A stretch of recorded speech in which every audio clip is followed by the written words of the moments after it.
Alô, alô! 1º de janeiro de 2020, o ano 1 da nossa luta pela abolição da escravatura da cidadania brasileira pelos bandidos gatunos, cínicos das cúpulas dos 3 poderes da nossa insana república. Para começo de conversa, eu devo dizer a vocês que vai ser uma luta insana, mas nós temos condições de enfrentá-la. Eu já percebi que uma das brechas que vamos poder usar é a divisão no Supremo. Não existe um Supremo Tribunal Federal, existem 11. Cada membro é um poder judiciário em si. 6 dos 11 já se demonstraram cínicos ao ponto de inventar coisas como a proibição de um juiz exigir o começo de cumprimento de pena a condenados na segunda instância.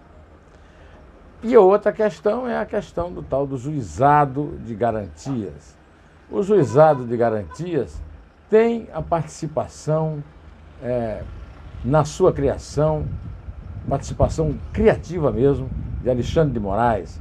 Quando o Sérgio Moro mandou o pacote anticrime para o Congresso, imediatamente o Botafogo do propinoduto da Odebrecht, Rodrigo Maia, presidente da Câmara, inventou uma comissão para analisar esse pacote a partir da ótica do ministro Alexandre de Moraes, que foi o relator daquele decreto infame do Supremo que proíbe qualquer cidadão de dirigir qualquer palavra desagradável a respeito de um membro qualquer do Supremo, que terminou, inclusive, na infame censura à revista Cruzoé.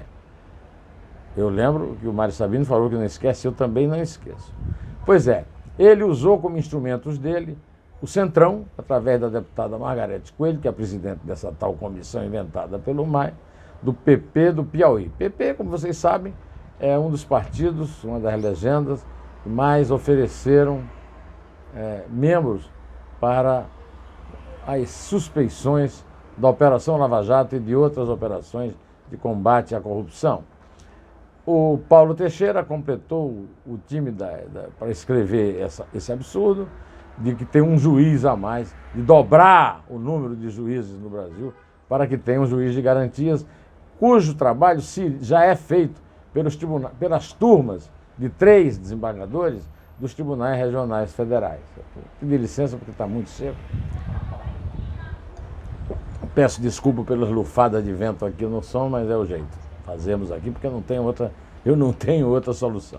Pois bem, então o Dias Toffoli, que é evidentemente um dos 6, é o líder dos 6, é o presidente do Supremo, é o advogadinho geral da União do Lula, é o advogadinho das bancadas do PT comandadas pelo Zé Disseu, o petista em plantão no Supremo Tribunal Federal como presidente. Quando começa o plantão, começando desde que foi decretado o recesso e indo até o dia 20, ele é o encarregado. Aí, no dia 20, o encarregado passa a ser o vice-presidente, Luiz Fux, que pertence ao outro lado, né, dos que não são garantistas. Pois bem, então aí vai começar o imbróglio, né? Os partidos, as legendas, Cidadania e Podemos, apresentaram uma ação de inconstitucionalidade ao Supremo para tentar deter essa loucura, essa insânia, que é provado que é insânia só pelo aplauso, quem aplaude, né? Agora mesmo os advogados do Lula já aplaudiram isso, o próprio Lula, a Gleisi Hoffmann, o Marcelo Freixo do PSOL está dizendo que a emenda, o dispositivo legal é dele, foi escrito por ele, está disputando a autoria, né? E você vê quem é que está do outro lado, aqueles que dizem, como eu, que aquilo é um absurdo, né? O Sérgio Moro, para começo de conversa, o Modesto Carvalhosa, o senador Iovisto Guimarães, etc. Então, essas tentativas de recursos dos partidos e das associações, né?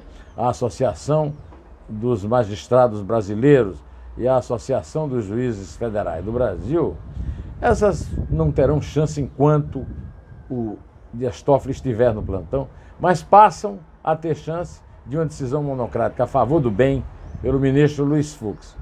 Eu não confio em nenhum dos 11 ministros do Supremo, mas esse ministro, ao lado de Barroso, Luiz Eduardo Barroso, Edson Fachin, Carmen Lúcia, né, tem, até às vezes do decano Celso de Mello, tem manifestado um certo sentimento, não digo pode até ser de populismo, como diz o adversário dele, mas o certo é que o Fux poderá começar a dar uma decisão a nosso favor, mas aí é claro que o Dias Toffoli vai logo convocar uma reunião de plenário para derrubá-la, né?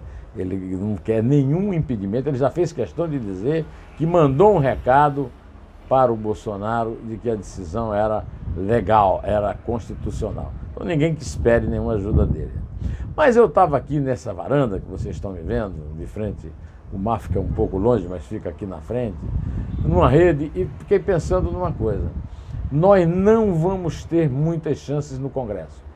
O Davi Alcolumbre, presidente do Senado, e o Rodrigo Maia, o Botafogo, do propinoduto da Odebrecht, eles vão combater, enquanto puder, quaisquer tentativas de impeachment de Gilmar Mendes, de Dias Toffoli e de outros ministros do Supremo, e, sobretudo, a questão da lava-toga, com o apoio, inclusive, do Bolsonaro, através do filho dele, Flávio Bolsonaro. Bolsonaro, aliás, que sancionou o tal do negócio do juiz de garantia. Então, eu duvido que ande, ou pelo menos com a velocidade necessária, qualquer iniciativa nessa direção, né? Por exemplo, a iniciativa de ressuscitar a jurisprudência de que condenados em segunda instância podem ter autorizados pelos juízes o início do cumprimento de sua pena. Pois bem,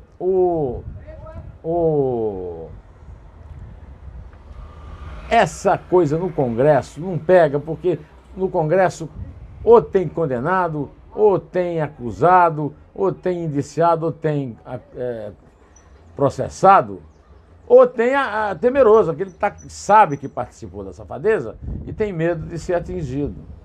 Então, eu estou começando a descobrir que está surgindo no próprio interior da justiça, nas duas primeiras instâncias, uma reação que pode ser mais útil para nós do que uma reação no Congresso. O Congresso é muito difícil, tem que haver uma aprovação de 3/5 para fazer emenda constitucional, e o trabalho da justiça, mesmo que seja derrubado nos altos escalões, ele sempre expõe as mazelas da própria justiça. Eu quero lembrar a vocês que até agora, até 2019, não houve uma devassa para valer da corrupção do judiciário, né? Se esperou isso na delação premiada do ex-governador do Rio, Sérgio Cabral, e agora está havendo uma esperança em relação à Operação Ápios, que está da Polícia Federal, que está removendo os escombros da Operação Castelo de Areia, removendo a areia do castelo, né? E aqui na Paraíba, onde eu estou, nós já tivemos uma exposição paralela na questão da Operação Calvário, o juízo final, que levou à cadeia o ex-governador Ricardo Coutinho, que mantém na cadeia o irmão dele, Coriolano Coutinho, cujos advogados são filhos do presidente do Superior Tribunal de Justiça, José Otávio Noronha, e que permitiu que o Ricardo Coutinho fosse solto do presídio juiz Hitler Cantarese de Mangabeira, mas manteve o seu irmão e outros bandidos lá. Também soltaram a deputada Estela Isabel, mas isso aí pode desembocar, segundo me informou uma fonte confiável aqui, na Operação Apocalipse, que aí sim vai pegar o Tribunal de Justiça. Outra perspectiva incrível é a possibilidade de nós termos uma delação premiada muito frutífera a respeito dos mandões, dos maganões do Tribunal de Justiça do Estado do Rio de Janeiro, com a delação de Leles Teixeira, que foi presidente da FE Transporte, apesar de não ser dono de empresas de transportes, e que pode ajudar na delação do Palocci naquela história de que o Márcio Tomás Bastos indicava juízes dos altos tribunais em troca de dinheiro das empreiteiras corrupteiras, tirando dos quadros da esquerda, dos advogados da OAB, etc. Então, a nossa esperança, eu acho, é que surja cada vez mais uma operação de baixo, lá do Ministério Público, que tem sido atacado por Gilmar Mendes, da Polícia Federal, da Justiça Federal, para que a lava-toga aconteça sem sair do Judiciário, sem necessidade do Supremo. Está ficando difícil continuar esse vídeo, porque tem aqui um carro de som que atravessou justamente nessa hora, e eu vou aproveitar para acabar, prometendo que voltarei amanhã, direto ao assunto, em pé, e só a verdade nos salvará, até porque o Arthur está ali no braço da mãe querendo ir passear na praia. E a esse apelo eu não resisto. Pois bem, direto ao assunto, em pé, e só a verdade nos salvará.